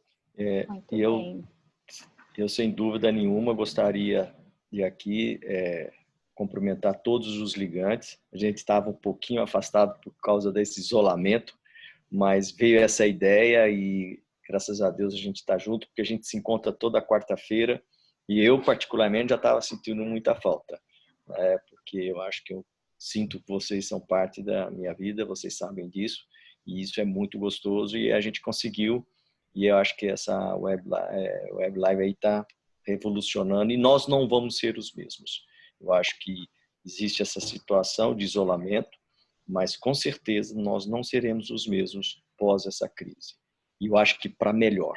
Então, mais uma vez, Marcela, do fundo do coração, um beijo grande e agradeço a todos pela participação. Um abraço a todos. Pedrinho, um beijo para toda a tua família, para os meninos e todos da Liga. Olha, vamos em frente. Cardiologia é lindo, cirurgia cardíaca é mais lindo ainda, tá? E vamos lá. Parabéns para vocês, tá? Boa noite. Obrigada, Marcela. Se vocês pudessem ligar a câmera rapidinho, só para a gente tirar uma foto de todo mundo, eu acho que fica legal, né? Quem não puder, eu entendo que nem todo mundo está fisicamente preparado para tirar a foto, mas quem está disponível, por favor, liga a câmera, vou tirar uma foto. Ju! Ó, a Juliana já aparecendo. Cadê Carol? Tirar essa foto e encerrar uma noite. Foi muito produtivo. Cadê? Mas tá aparecendo só a sua aí. Mas aí você bota no liga, aí fica no modo galeria e a Lúcia. E tirar um print. A Lúcia tem que aparecer aí também. Ó, já temos a primeira tela cheia. Agora. Boa, muito obrigado, pessoal, que está participando. Bruno tá no escuro.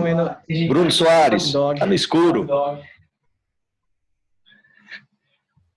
Vamos tirar aqui Bruno Soares, estava no escuro. Não esqueça de passar o perfume. Maquiagemzinha, Pedro. Até botei uma maquiagemzinha que ficava muito pálida. Sorriam, pessoal, a foto. 3, 2, 1. Agora, peraí, deixa eu tirar com a outra tela. Ah, não, o povo da outra tela não ligou, não. Então ficou só aquela mesmo. Muito obrigado, pessoal. Boa noite, abraço, gente. Saúde, proteção a todos. Obrigado. Cuidem-se. Vocês também. Tchau, tchau. Tchau.